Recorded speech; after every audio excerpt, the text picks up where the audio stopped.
So the title of the talk today is, let's just have a look, Don't Change Anything and See What Happens. I have to admit this one was stolen from another teacher. It came up in my feed, so I just thought, well, I'll use that one. But it's actually a really complex title. Um, yeah, because, yeah, where to start on that? But also an exciting title as well because it's so complex. Um,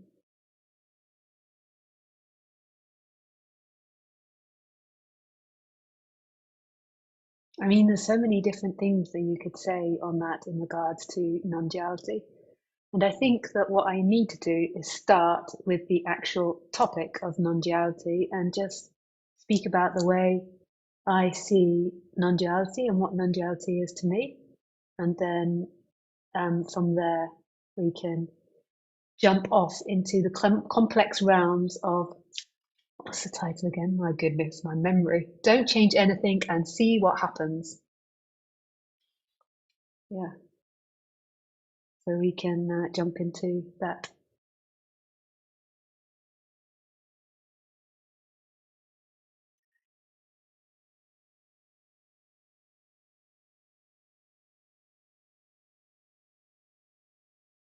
And non-duality to me is like my constant lover. I'm so in love with the subject and so passionate about it. I've spoken about it for 12 years. And then for about 10 years prior to that, I was seeking in the subject. I was heavily involved in the subject. Yeah. So, yeah, that's roughly 22 years. And prior to that, I was already into investigating myself, but just not really heard the ideas or concepts of non-duality.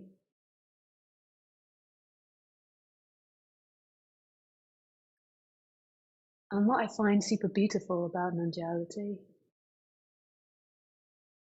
is that it's you. It is you.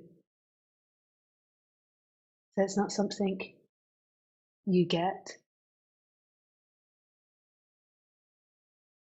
It's not something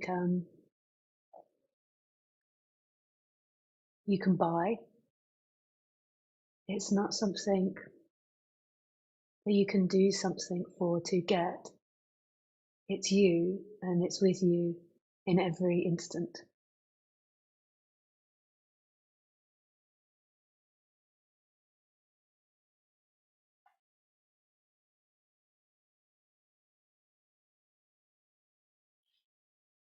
Yeah,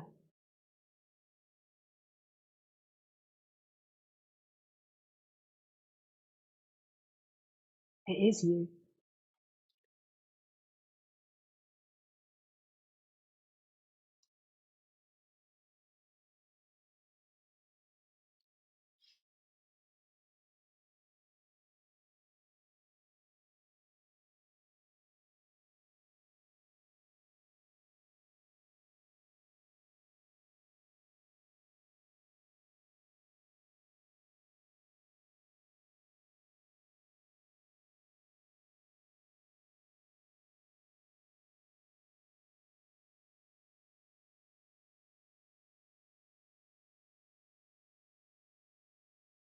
And what do I mean by that?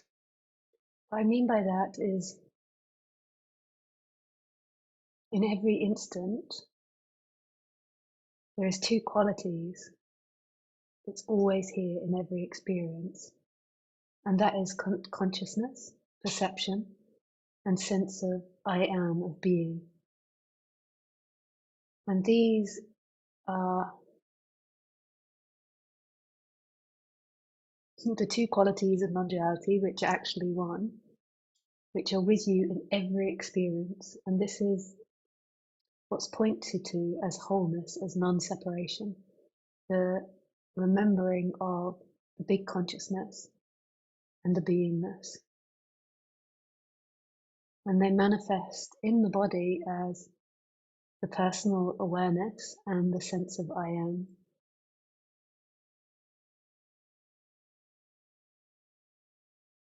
So it's almost like the personal awareness or the personal consciousness and the sense of I am are like bridges to that which is watching, which is not a thing, and that sense of being that doesn't belong to anyone but is all things. And the way that I like to phrase it is the consciousness is the no thing, the no, not a thing, and the being is all things, everything. And this is who you are, this is what you are.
And these qualities are in everyone and is all things.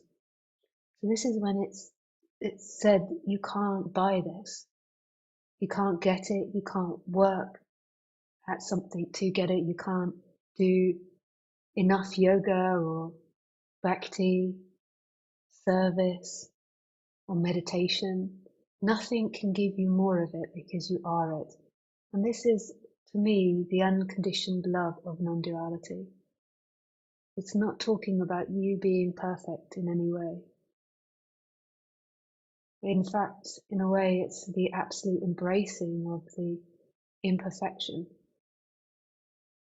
All characters are so imperfect, but perfect in their imperfectness, in the sense that they're not always happy, they're not always joyful, they're not always right. But all characters have the whole range of feelings.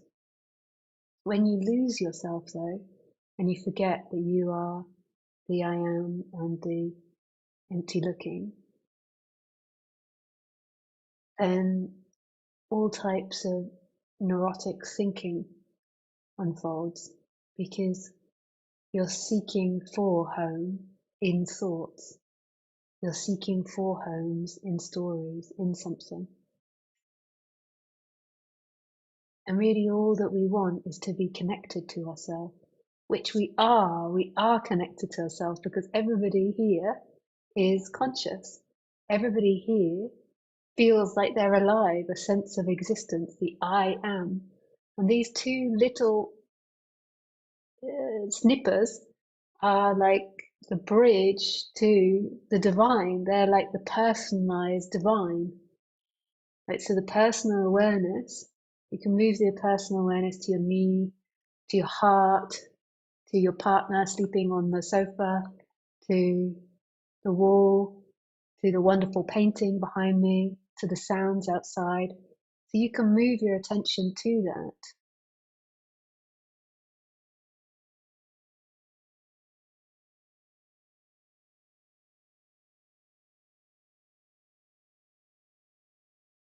Because there is consciousness, because yeah, forgotten exactly how I started that sentence, but that movement, that personal consciousness is the bridge to who you truly are as the big consciousness. It's what you are.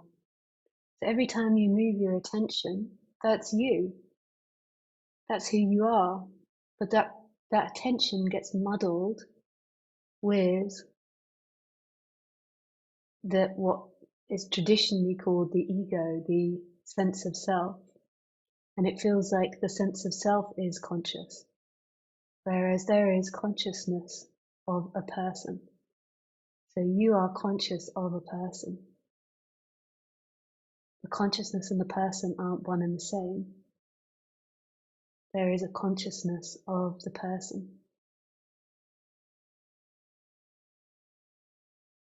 And there's seemingly different phases of waking up, but ultimately there isn't different phases.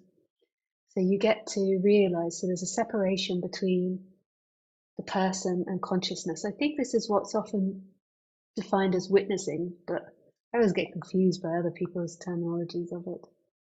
So witnessing, so you stop being identified with the thoughts and feelings to an extent. There's a recognition of that consciousness, that personal consciousness.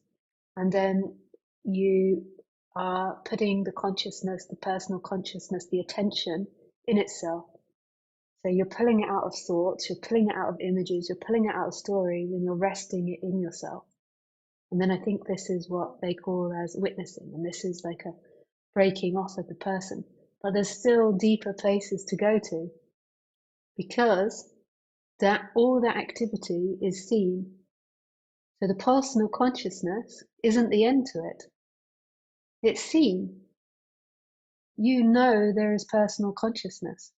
So personal consciousness is a bridge to the impersonal consciousness. So you could say, if I had a light and I put a paper bag over the light and I pierced lots of holes in the bag, that light would shine through all the holes. And where the hole is, that is what you could call the personal consciousness. That's where the lens is, and you can move the lens and look down different places. But if you keep going into that personal consciousness, so if you keep going into that light, so the light looks like it's a certain size, but if you keep going backwards into that light, then you get to the light bulb, the source, which is everything. So yeah, there's these different phases, and as you go back into it, you realize that personal consciousness is not a thing, and it's totally empty.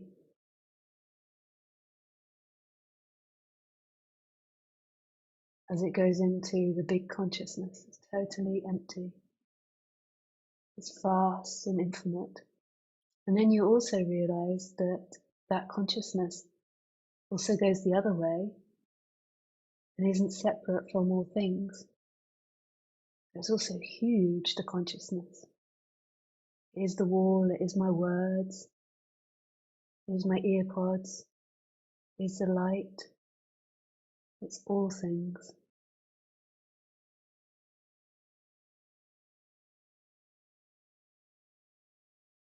Yes, all things.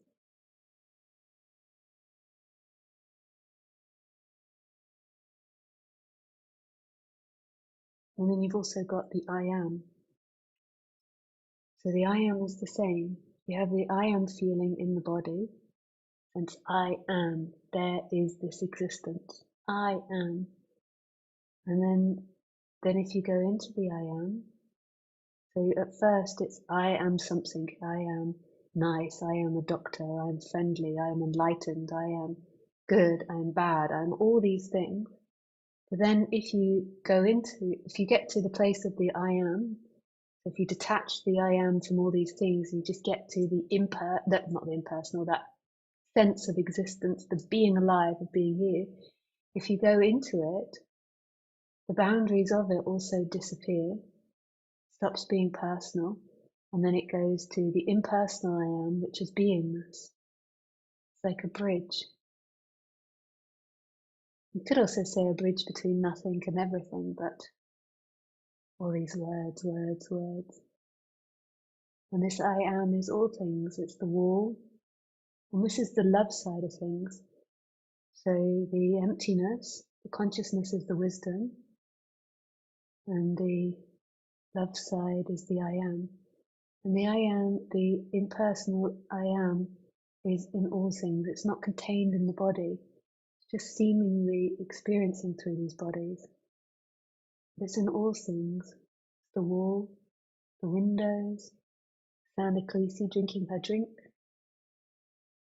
the light, the lampshade. It is all things.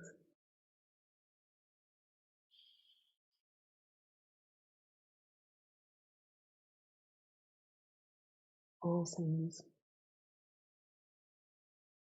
And remembering yourself is all you've ever wanted, but it gets veiled by seeking, by trying to get all that you've ever wanted, which is the I am, or the impersonal I am, and the empty looking, gets veiled by the seeking to find it in form.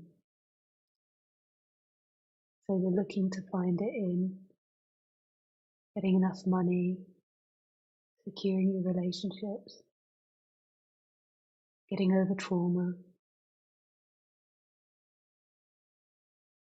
stopping things happening, retaining things, thinking, avoiding feelings, trying not to have certain feelings.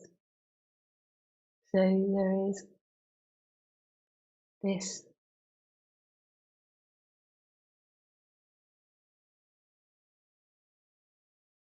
seeking in time,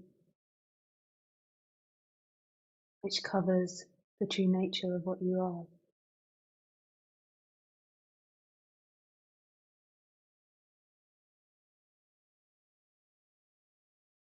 So in the title, don't change anything and see what happens. Yeah, I stole. I think you're allowed to take other people's YouTube titles. You've been doing this for 12 years. It's hard making up titles, I can tell you. New ones that you haven't done before. Yeah, don't change anything and see what happens. So if you take that away from activity of you, because that's what the mind does, is it thinks, okay, me as a person, I shouldn't or don't need to do anything. But if you take away from that,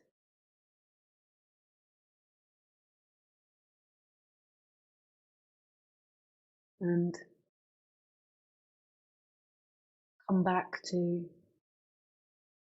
right now without changing anything, without pushing anything away. So if you feel uncomfortable, that's totally embraced. That you don't follow the thought streams. You don't believe the thought that's saying I'm not good enough, or I'm depressed, or I'm bad. And you just let it all be here. So you don't follow anything. You just let it be here, which isn't even an activity. Letting it be here isn't an activity because it already is here. The idea that you need to let it be here is simply an idea. It is here.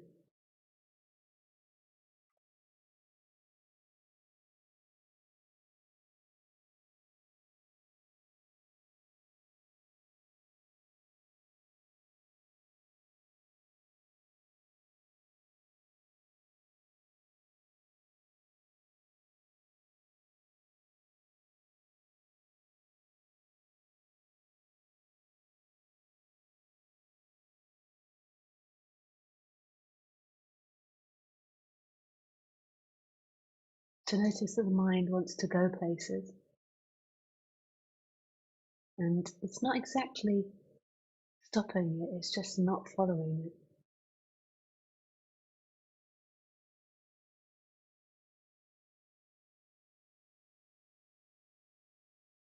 Just really allowing anything to be here. Even the idea of, isn't Lisa crazy? Doesn't she realize there's nobody that could do anything? So who would be the one that would do that? But even that's an idea, that there is or isn't someone doing anything. Even that is an idea that just doesn't need touching. So what you always have is consciousness. What you always have is I am. And both of those are the portals to the impersonal and to the fullness of everything. And so life isn't about getting for the I am, for you, achieving. It's going back to what you are and deeply resting in what you are. Deeply resting.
Just noticing like all the urges that come up to go somewhere else than right here.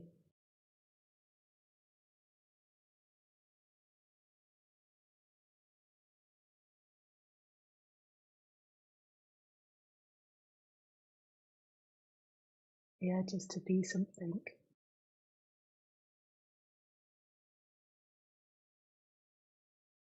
to get something, to do something, to feel something.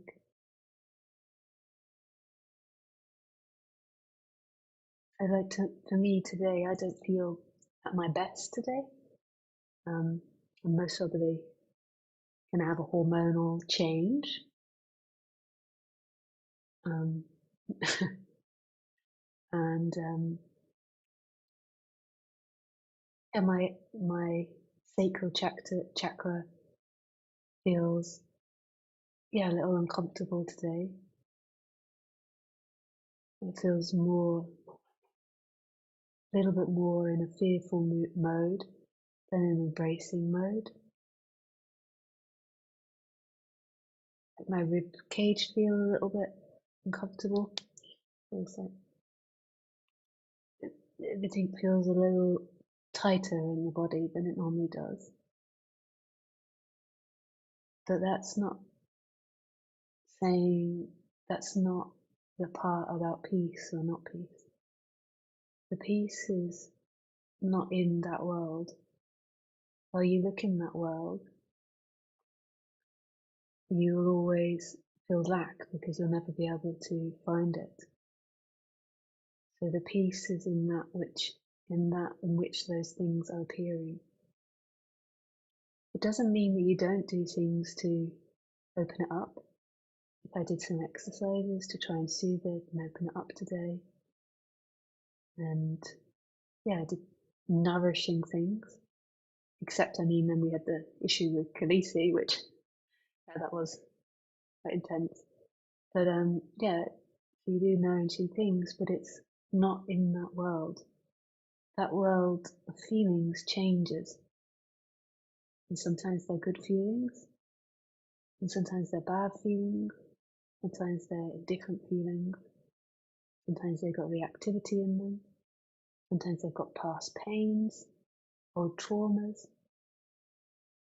and they will go on endlessly. It's in that in which they're appearing in.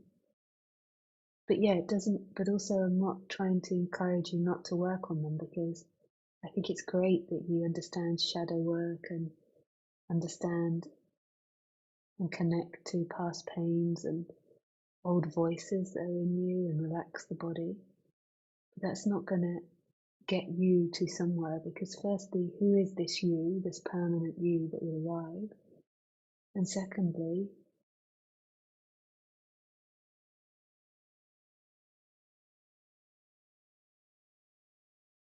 feelings always change. That's not the permanent. So what is it that's permanent in every experience? What is it that's at peace in every experience?